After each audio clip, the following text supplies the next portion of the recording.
Acceptance is the answer လက်ခံခြင်းဟာအဖြေဒီရဲ့ပိုင်းမှာမိုးအတော်ရွာတယ်ကျမကမိုးရတီမှာမွေးပေမယ်ငယ်လေးကလေးကမိုးတွင်းကိုတိတ်မုံတယ်ကိုမွေးနေ့တိုင်းမိုးရွာတယ်အချစ်ဆုံးခွေးကမိုးရွာတဲ့မွေးနေ့မှာတည်တယ်ကျောင်းကမိုးတွင်းမှာဖွင့်တယ်ကျောင်းမသွားချင်တဲ့ကျမကမိုးရွာတဲ့နေ့ဆိုရင်စိတ်ကမချင်မလင်နဲ့အိမ်မှာအမေကိုပြဿနာရှာတယ်မိုးရွာတာကိုလုံးဝမကြိုက်တာပါအဲ့ဒီတော့မိုးရွာပြီဆိုရင်ကျမကမိုးရွာနေပြီဘာဖြစ်လို့ရွာနေတာလဲမသိဘူး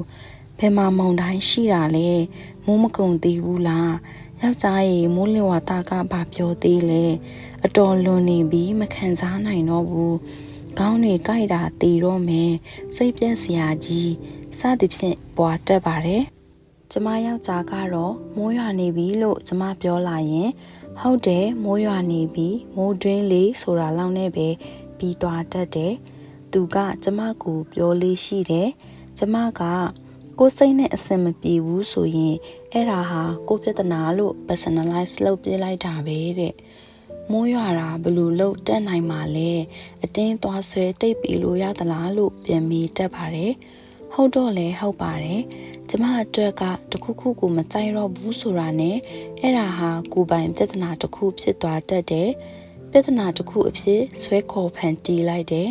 မိုးရွာတာကိုမကြိုက်တာနဲ့ဒီမိုးဟာကိုတယောက်တည်းအပေါ်ကွက်ရွာနေတယ်လို့ခံစားလိုက်တယ်သူကကျမကို acceptance ဆိုတာကိုတကယ်တော့နားမလည်သေးဘူးကိုအသေးအဖွဲကိစ္စလေးတွေမှာတော့မှဒီလိုဘဝရဲ့အခြေခံ basic life concept တွေကို apply လုပ်နိုင်မှတကယ်နားလည်တယ်လို့ပြောရမယ်လို့ဆိုပါတယ်မိပွားမိနေပြီးအလုပ်တွေနောက်ကျနိုင်တယ်ဆိုတာကိုလက်မခံနိုင်ရင်ဒေါသတွေထွက်လာမှာပါပဲဟုံးတွေတီးမယ်ဘေးကကားကိုဆဲချင်လာမယ်ကားကိုမြင်မြန်မောင်းတော့မယ်မိပွားမိနေပြီးနောက်ကျတော့မယ်ဆိုတာကိုလက်ခံလိုက်ပြီဆိုရင်အဲ့ဒီအချိန်မှာဖျားစာရွတ်နေမလားဖုံဆက်ဆရာရှိတာဆက်မလားနားထောင်ဆရာတွေနားထောင်နေမလားဆိုတဲ့အဖြေလေးတွေပေါ်လာတတ်ပါတယ်နေ့စဉ်ဒီလိုအသေးအဖွဲမကျဉ်တဲ့ဆရာတွေကျမတို့ကြုံဆုံရလေးရှိပါတယ်ကိုကြိုက်သည်ဖြစ်စေမကြိုက်သည်ဖြစ်စေ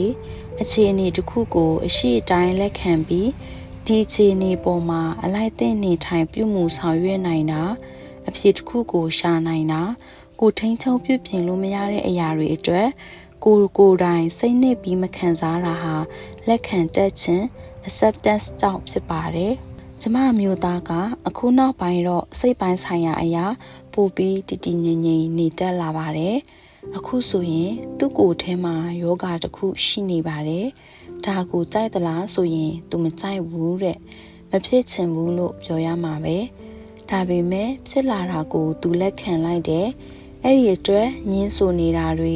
ဒေါသတွေမကျေနပ်တာတွေစတဲ့စိတ်ရဲ့ပြဿနာတွေအကုန်လုံးကိုလက်ခံလိုက်ခြင်း acceptance ဆိုတဲ့အဖြေတစ်ခုသုံးပြီးဖြေရှင်းလိုက်ပါတယ်တဲ့ acceptance is the answer to all my problems today လို့သူကပြောတယ်ဒါမျိုးပြောပြတဲ့အတွက်သူ့ကိုကျေးဇူးတင်မိပါတယ်ဒါကြောင့်ကိုမကြိုက်ပေမဲ့လည်းအဲ့ဒီတစုံတရာရဲ့ဖြစ်တည်မှုအခြေအနေမှန် reality ကိုလက်ခံလိုက်ပြီးဆိုတာနဲ့ကျမတို့က healing ဖြစ်သွားတတ်ပါတယ်စိတ်ကစတင်ကုစားလာပါပြီနောက်အဆင့်တစ်ခုအတွက်အဆင့်သင့်ပြင်တက်လာပါတယ်ဘာလို့မလဲဆိုတဲ့အဖြေကိုရှာတက်လာကြပါတယ် acceptance လုပ်တယ်ဆိုတာကိုလွတ်လပ်ခွင့် freeing habits ပေးလိုက်တာလည်းဖြစ်ပါတဲ့စိုးရိမ်ပူပန်မှုတွေစိတ်ဖိစီးမှုတွေစိတ်သက်သာတာတွေအကုန်လုံးဟာ acceptance လုပ်လိုက်ပြီဆိုတာနဲ့ဘဝကြီးနဲ့ရင်ဖြစ်မနေတော့ပဲငြိမ်းချမ်းရေးယူပြီးသားဖြစ်သွားတတ်ပါတယ်။ဘာဆက်လုပ်မလဲဆိုတဲ့အဖြေဟာ